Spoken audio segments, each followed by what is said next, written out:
Welcome to episode 149 of Drew's Sports Crew here on this Monday night. Myself, Drew Skyberg, bringing you the news in the Wisconsin sports world as always. And what a perfect time to be doing this. Look, Sunday, yesterday's going to go down as a great day in Wisconsin sports history.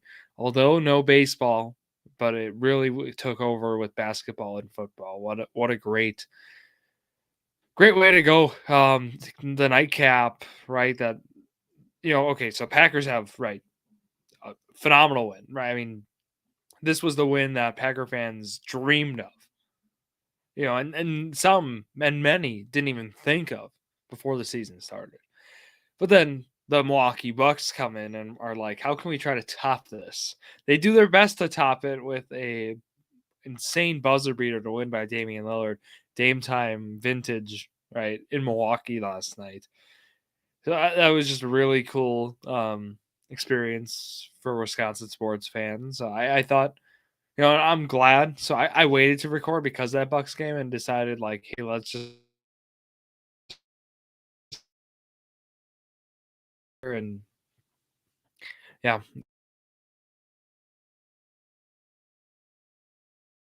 well with that. So look, it was a crazy game. 48-32 was the final. We'll get into that Packer game.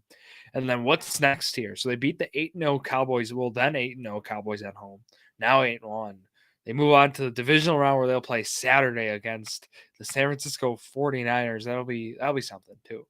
And then let's talk about the Milwaukee Bucks, who have it's a weird schedule this week. They have two games, and I talked about this stretch on an episode in weeks prior, but they have what is it, 9 days, and in a stretch of 9 days, they play Cleveland three times. It's just a terrible scheduling. And then Detroit's thrown in there two times. So it's a 5 game stretch against just two teams. So thank you, NBA scheduling. We love it. But we'll recap this past week. We'll talk about the lows, such as that disgusting performance against Utah last Monday. But then we're also going to talk about some of the highs. We'll talk about last night being probably the highest, but then how, a Thursday game against Boston where they threw the white flag, they waved it after the first half. So like there's a lot that went on this week for overall Wisconsin sports. We're also gifted to. I'll get into it with my week preview where I have the Bucks going 2-0, but we have a game on ESPN on Wednesday, 6:30. I like the national television games. I've always been a fan of the Bucks getting national publicity in the announcing or production, etc. But always good to see some national coverage. So let's go over to the football side. I'll start off episode 149. But again, this week I'll go through announcements too. Right, you got me here for episode 149. We got an episode of Journey to Million. It'll be Jared Valeski, Bernie Vandenhoevel, myself, Drew Skyberg here for one more week until Zach Roush returns from his trip. So we'll be there Wednesday. Again, that'll be around 5:30. I'm guessing 5:30 p.m. We'll bring you that episode, and we'll go through all the playoffs, the NFL postseason, what's going on in there. But then I'll be back next Sunday night for episode 150 of Drew Sports Crew. So that's the plan here. Let's go over this big win for the Green Bay Packers. 48-32 was your final score. Talk about stat padding. Look, I know they're trying to win the game. It just, if it was stat padding, at the like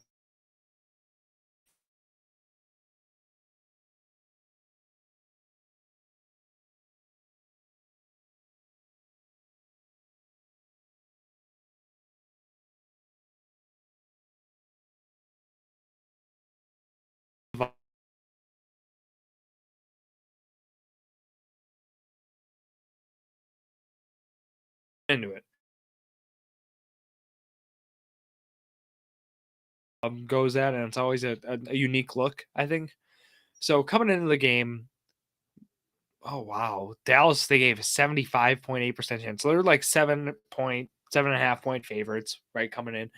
The talk was, how can you, right? I mean, this was a theme throughout, whether it was me last week. on episode Drew Sports Crew or with Bernie Van Hoovel and Jared Valeski and Journey to a Million, it was, Packers are playing with house money right now. They got nothing to lose. So, if they lose this game by 40, okay, like team got experience. Or what if they win and they shock the Cowboys? Imagine, right? I mean, the Cowboys had all the pressure was on them. When you can play like that, it was just cool to see kind of that mentality coming into the week. And then we see it unfold just as that is.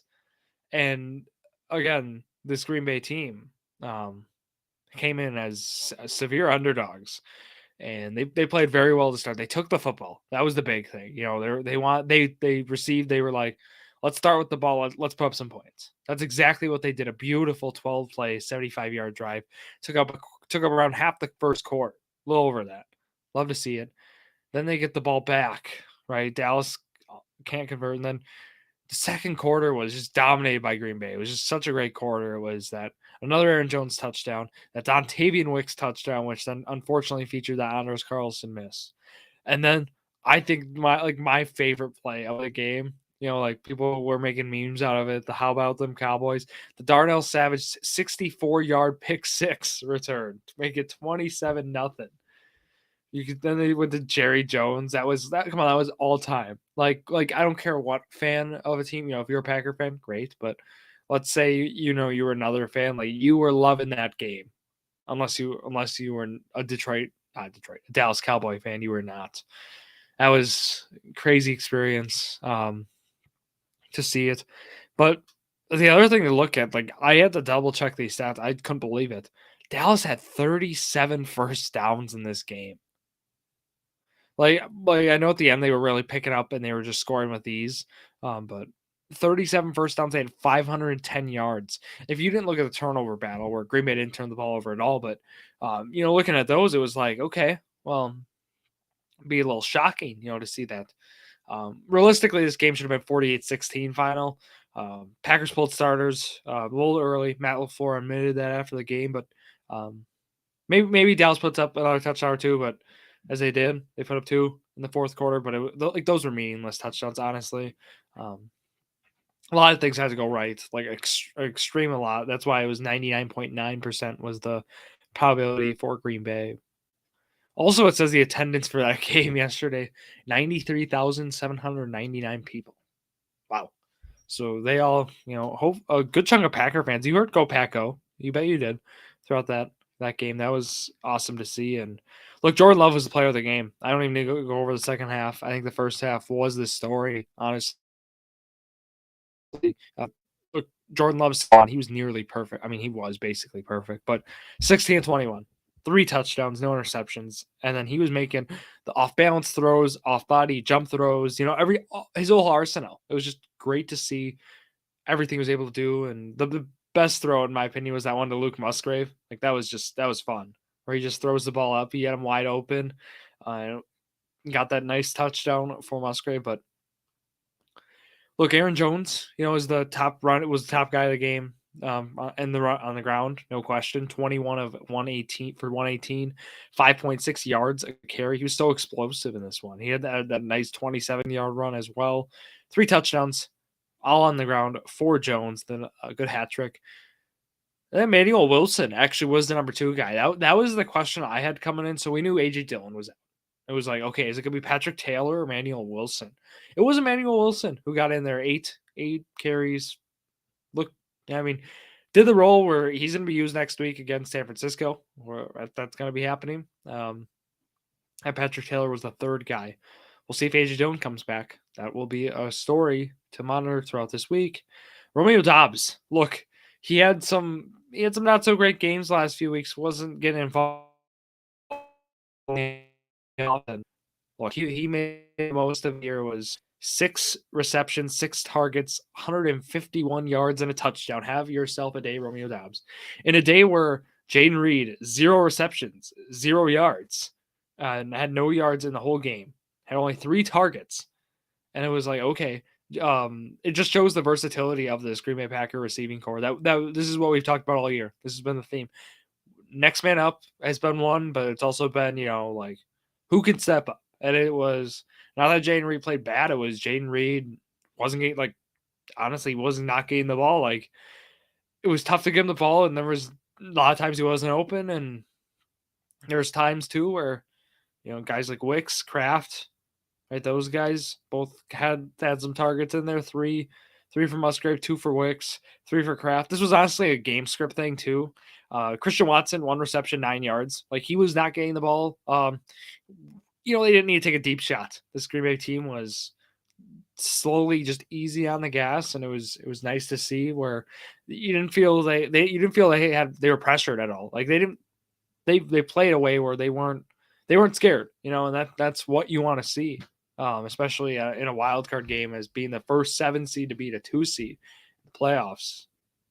Granted, it's a newer concept, newer playoff field in the NFL nonetheless. But look, it's crazy to see Dallas' stats just looking back at it. Like, if you just looked at their offensive stats, you would have thought they would have won. But again, they had 403 receiving yards as a squad. This receiving core led with CeeDee Lamb having 17 targets for 109 receptions, 110 yards. Crazy what he was able. He's just so good with volume. Is how it is. Jake Ferguson, 10 of 93 with 3 touchdowns. That was insane too. And then Michael Gallup, 6 for 103. Just a lot of points. The credit this Green Bay offensive line though too. No sacks allowed in this one. That was so cool to see. Just overall how this offensive line, such a young core. Zach Tom was the one who stood out for me against Micah Parsons, not allowing a single pressure even. Guys like that. This offensive line is transformed.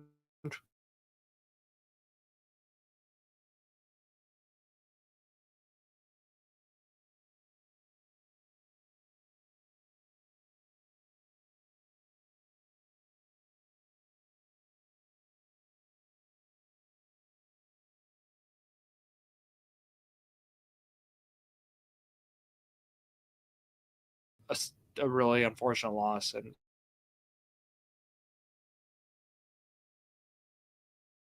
we talked about last year. Now a second-year player is a rookie who stood out and had a great game with 2 QB hits, a solo tackle, and they're now torn ACL. He's going to be out the rest of the way here. Unfortunate loss, and a guy who definitely this Packers team rallied around. That was who Matt LaFleur mentioned in the post game was not good news, and it's unfortunate just to see his season end like that. So, but Lucas Van Ness, right? Another young player here, a rookie, had a sack, had 2 solo tackles in there. He had a really, really good game, and just seeing how he's progressed from start to finish has been good to see. And talk about Keshad Nixon, who was always, I don't want to say always, but he was seen last year even as a glorified, he's just a kick returner, right? A guy who's just going to return kicks and punts, and he might play some defensive snaps, but that's not his thing. He's a special teams player. No, that's not who he is. He's a guy who can make a play and who kind of really just impact the ball game, and that's what we saw here yesterday. And it was 11 total tackles. He tied for team lead, 7 solo tackles, led the team on that. Had a sack in there, that tackle for loss. He had an all around game. Like, he just was a stats sheet stuffer, was what you saw. Say that 5 times fast. It was a game like this for Sean Nixon is what you dreamt of for this defense. And I thought Devondre Campbell too. Like, I was talking 3 weeks ago, right? Remember all the hate he was getting? He was overpaid. They shouldn't have signed him for that contract. And then he just puts up a really nice game too. He has a sack in there, even in coverage too. Like, I know that's been a weakness of his, but he hung his own in zone, and I thought Campbell stood out to me. Like, he's been seen at least throughout this year as more of a liability at times, but he still he went through some sort of injury or something, because guys in the defense. And Anders Carlson, 6 for 7 extra points. You like to see the 6 makes. You hate to see that one miss again. But oh well. Packers also punted more than Dallas too. That was interesting to see. But again, Dallas was playing from behind. They're being a little bit more risky. Makes sense. All right, this San Francisco game now against Dallas. Okay, or it's not Dallas. San Francisco Green Bay. We got this now. ESPN, they have their line, their prediction. What do we think it's gonna be? It's right now -10. I think you can understand why it's -10, right? But definitely don't want to count the Packers. It's 78.3% chance to win is what they give San Francisco. Green Bay, 21.7% chance. Look, this would be just the best for Green Bay. Really just devastating losses to San Francisco over the years. I mean, right, you go back 2 years ago, you go back 10, you go back, right, how many years do you want to, right? You go back, there's disappointing losses in there. How about this? This San Francisco 49ers team, they're 5-3 at home this year. Right, you look at that. Packers 4-5 on the road. It's like, okay, but like you can't throw those regular season records out the window, right? Look, this 49er team has definitely some rust. They didn't play this week, right? And they have to play next week on Saturday. But then they rested their starters last week of the regular season. They really haven't gotten quality time in, and they played the Ravens in there too, and they had a clinker, right? I mean, they played bad. So it's looking at that, it's right. They had a nice game against Arizona to get a nice bounce back, but they haven't necessarily played great. Looking at it, and right, Rams beat them at the end of the year, so it's like looking at that game. It was Sam Darnold was starting, but what I'm saying is this Green Bay team has momentum right now. They've won. They're winners of their last 4 games, right? 49ers last 4. They're 2-2. Granted, again, that last week I understand, but there's something in this league about playing with some momentum. I know it's more of a baseball thing. We talked about this too. Usually the better team wins games too. This will be an interesting point to talk about on Wednesday in Journey Million. It's the idea of right, Packers beat Dallas. They were definitely the better team from start to finish. Packers were, no question, but definitely look at what Dallas has done this year. You don't see those kinds of upsets often. So definitely, right, this Packers team is young and they're clicking. Like I think they're kind of an exception to the rule. The better team always wins here, especially in the NFL, where they've also lost guys too, and they were out without arguably their most explosive offensive and defensive player, right? Jair Alexander on defense, Aaron Jones on offense, right? They were without those 2 top guys in this team throughout most of the game. So it's like, okay, that's where if you feel they're almost kind of an exception with that. Again, they did allow over 500 yards to Dallas last week, and San Francisco is arguably a more explosive offense that, again, they blew out Dallas earlier this year. So it's definitely a beast that they're playing. San Francisco is a lot better than their 12-5 record, I would say. I think we would all agree on that, as they've blown a lot of teams out. So that's going to be the story, and it's gonna come out of defense. It really is in this one. With how the Packers offense has been grooving, you feel confident in them being able to put up some points, but it comes down to how are they going to be able to stop Brock Purdy, who, again, has had some turnover problems over the last few weeks. I know you might not want to hear that, but again, he has 11 interceptions on the year, and he had 4 against Baltimore. And look, it's gonna be something to monitor. And him and Love actually have nearly identical numbers, other than Love having a lot more pass attempts. So Purdy's been a lot more efficient, but the 32 touchdowns to 11 interceptions for Love, and then for Purdy, 31 and 11. So very similar in that. And I think they're right. They've been very efficient guys. Both of them have been over even the last few weeks here. It's gonna be interesting to see. Definitely Jaden Reed. You're gonna hear his name, I think, against San Francisco, but it's gonna be a good one. That's all I can say. Packers +10. Prove them wrong, right? You're playing with house money. That's what it is at the end of the day. 7:15 on Saturday.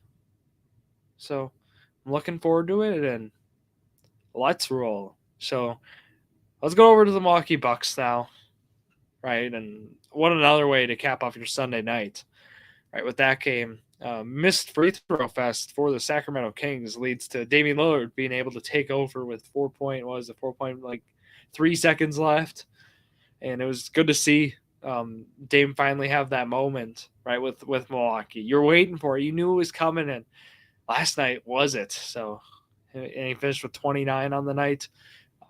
But that was just a great way to end the week with the disastrous way to start the week, right?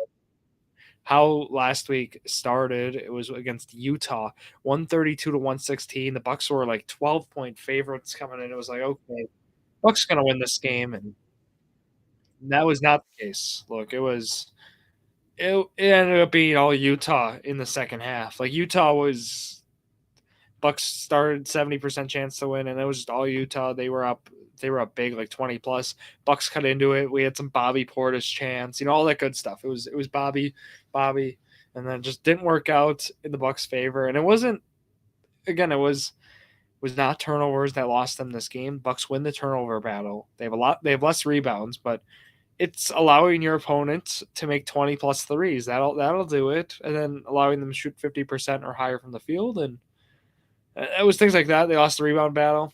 You look at the stats, it's like Bucks deserve to lose the game. That's honestly what we saw. And disastrous defensive performance again, right? Remember when the Bucks had that stretch where they were like barely allowing opponents to 100? And or like they had a stretch like that. They also had a stretch of always getting to 100 points, like things like that they've had. And so far this year, we've seen the off been there. Bucks easily get to 100, but the defensive side, and Thursday was a sign of the Bucks definitely having the rest advantage, and we've seen that being a huge difference. Having that rest when Boston Stars had to play a lot of minutes. The Bucks were up. What was it? They had a 25-0 run, and that was one of the craziest runs I've ever seen watching basketball. 25-0, they have that run, and then so they go big on Boston at the end of the first half. Boston pulls its starters for all the second half, and it's just crazy that a professional sport we're still allowing this to happen. I just think of, and we talk about this too in Journey Million, where with betting, right, being such a huge part of the sport, especially with football, but like with basketball, nonetheless, it's been a huge part, and it's a huge part of the industry, quite frankly. And they let them pull starters, and it's such a weird situation, as that's something we saw. And look, Bucks just dominated. Like this game was full on domination. This is what you love to see.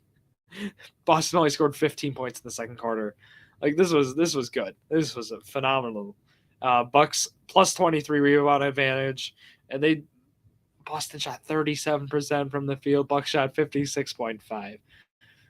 That was such a cool game. Like that game, they gave the Bucks a 99% chance to win with 5:52 in the second quarter. Like that game, they had over before the first half ended, and that's things you love to see as a Bucks fan. Saturday got a little dicey against Golden State. Steph Curry was out, so it was like, okay, so fans who go to that game were out without watching Steph Curry. But then, yeah, Giannis, it was Giannis's time to shine. He had 33. He had some nice lobs. Just seeing Chris Middleton back at full health is good to see, and we saw that. We saw him hit Giannis on a couple nice plays, especially that lob to end it there. Middleton having 10 assists with 24 points. He's a huge guy to have back, especially on the defensive end in the perimeter. And it was just a fun win there. And Sacramento, the win to top it all off, having that, 143, 142, just crazy Dame time, calls game. Like the Bucks were out of that, and this is a fun win probability to look at. It was one where it went from Sacramento basically being at like 90 something percent to just the Bucks going straight down to 100. Like they had no chance, and then it was like boom, they won. So that was and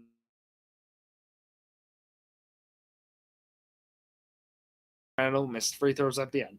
That's the importance of making free throws. And I could not believe Sacramento lost that game. Like it was insane to see, and the Bucks keep their win streak alive against them. That's a good trivia question. It's what team has the longest win streak against another opponent in all of the NBA, right? Consecutive wins. And the answer is the Milwaukee Bucks against Sacramento Kings. Who would have thought? and the Bucks continue that win streak with that win. And the Bucks won this on free throw. Usually the Bucks are like, I'm saying the opposite. I'm saying the Bucks lost because they shot 60% from the line and the other team shot 80%. What happened was the Bucks shot 27 of 32 from the free throw line compared to the Kings 15 of 20. I hope Mike Brown doesn't hear that because he's going to pull out the laptop showing what happened. And right, Mike Brown being the Sacramento Kings head coach after the game, actually, he pulled out a laptop and was showing the press, the reporters, what, the bad calls and such. He's going to get fined. There's no question about it, but I haven't seen it to that extreme. He got ejected, of course, earlier in the game. So that's kind of why he was so upset with all these calls. And look, I was you don't see often, quite frankly. And look, I'm looking forward to this Bucks week now. You get some momentum with with a 3-1 week. How can you answer after having some rough 2 weeks, right? That going back in the season, we talked about the Brewers when they had a rough 7-game losing streak. You're gonna go back to, I think, for the Bucks, the start to the new year, to start to 2024, where they lose 4 or 5 to Indiana twice. They beat San Antonio barely, and then Houston and Utah. So you go back to those. That's gonna be what we look at, and being just a huge turning point for this Bucks team. I hope that's the goal. And look, again, 2 games this week. Cleveland at Cleveland, 6:30 p.m. on Wednesday. At Detroit, 2 p.m. on Saturday. They got to move that around, or that time works because Detroit, they're hosting a playoff game Sunday, the divisional round. So congrats to the Lions on that. But that's going to wrap myself, Drew Skyberg, here on this Monday night. Go enjoy another wild card football matchup. I will be doing that here coming up. Again, thank you all for listening to another episode of Drew Sports Crew, the perfect podcast for you.